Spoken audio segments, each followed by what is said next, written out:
O Evangelho segundo o Espiritismo, capítulo 28, item 3, parte 3ª. Seja feita a vossa vontade, assim na terra como no céu. Meus irmãos, logo que começamos a estudar a doutrina espírita, uma das primeiras coisas que aprendemos, por ser um de seus pilares, é a existência de Deus, assunto que ocupa as primeiras perguntas de O Livro dos Espíritos, que foi o primeiro livro lançado por Kardec. Pois bem, aprendemos então que ainda não somos capazes de entender Deus, mas já podemos estabelecer para Ele alguns atributos essenciais sem os quais Ele, assim como a criação, deixaria de ter estabilidade, tais como ser único, eterno, imutável, dentre outros. Mas por ora nos interessa lembrar que Deus é onipotente e soberanamente justo e bom. E a partir destas duas características, já podemos inferir que, portanto, tudo, absolutamente tudo que existe e tudo que acontece é com a permissão de Deus, atendendo ao critério da justiça e somente para o bem das criaturas. E é isso que vemos expresso nessa frase do Pai Nosso. A vontade de Deus, justa e misericordiosa, se faz em toda a criação a todo tempo, ainda que nós, criaturas imperfeitas e de pouco alcance espiritual, não consigamos identificá-la de imediato e nem em tudo o que nos ocorre. Às vezes, até percebemos, depois de algum tempo, que um acontecimento que de início nos pareceu um mal, acabou se revelando como um bem, como, por exemplo, alguma coisa que esquecemos em casa e nos fez voltar, nos atrasando e que acabou nos livrando de um contratempo qualquer.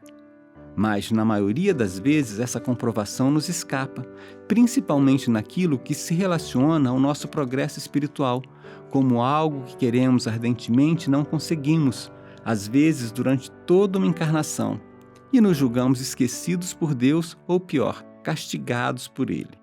E somente depois de desencarnarmos, percebemos que aquela frustração era uma expiação de um passado em que impedimos alguém de progredir, ou então que, caso tivéssemos obtido o que queríamos, acabaríamos por trilhar um caminho bem diferente daquele que traçamos antes de reencarnar. Por outro lado, não devemos esquecer que é sempre necessário que também façamos a nossa parte para progredirmos, tanto espiritual quanto materialmente. Podemos também chegar ao plano espiritual e perceber que deixamos de realizar muita coisa por inércia, por preguiça, por falta de empenho ou de fé em nós mesmos e em Deus. Via de regra, as coisas não nos são concedidas por mágica ou instantaneamente. Tudo é uma conquista.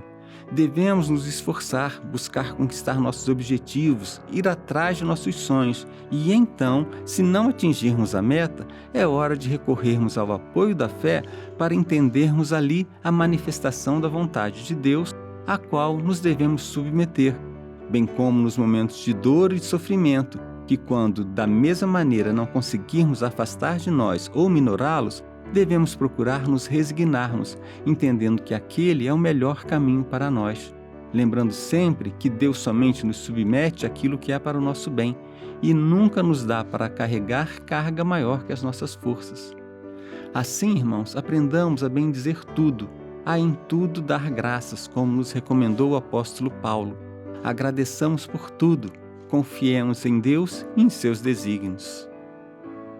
E vamos a uma mensagem que está no livro Pílulas de Amor, pelo Espírito Dias da Cruz, psicografia de Andrei Moreira. Sejamos gratos. Sejamos gratos, meus filhos, à multiplicidade de bênçãos que a misericórdia do Senhor nos envia diária e silenciosamente, à maneira de chuva abençoada a molhar o solo de nossas plantações interiores, nutrindo as sementes das virtudes que desabrocham gradualmente, revelando a natureza do amor. Sejamos gratos ao paciente inesperado que nos traz um problema novo ao ocupar-nos o campo mental com a ajuda adequada, sustentando a produção do bem em nós. Sejamos gratos ao espírito sofredor que nos oferta a oportunidade de acolher a sua dor, sem saber que em nós a mesma chaga pede curativo e medicação, a fim de sanear a dor moral e construir um caminho de paz. Sejamos gratos aos eflúvios do alto que nos banham o corpo espiritual, fornecendo recursos de reequilíbrio e afeto. Sejamos gratos à oportunidade de trabalho que dá sentido e significado à nossa vida.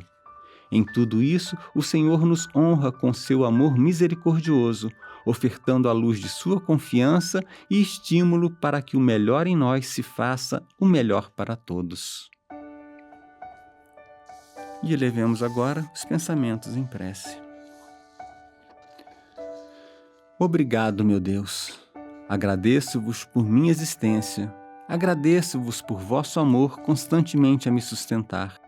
Agradeço-vos por vossas leis sábias e justas que dão a cada um aquilo que necessita para o seu crescimento. Agradeço-vos por permitires ser auxiliado por amigos espirituais que me orientam e guiam na rota do aperfeiçoamento.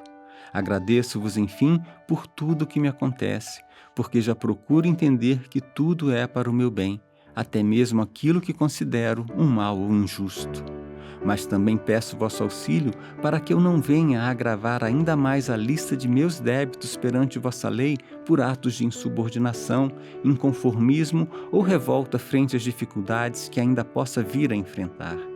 Nesses momentos, permiti que meu anjo protetor me envolva em vibrações amorosas e me sugira pensamentos de resignação, de submissão à vossa vontade, para que uma vez mais possa agradecer-vos e entender na adversidade o remédio amargo necessário à cura do meu espírito enfermo e eu possa dizer: seja feita a vossa vontade, assim na terra como no céu. E assim sempre será.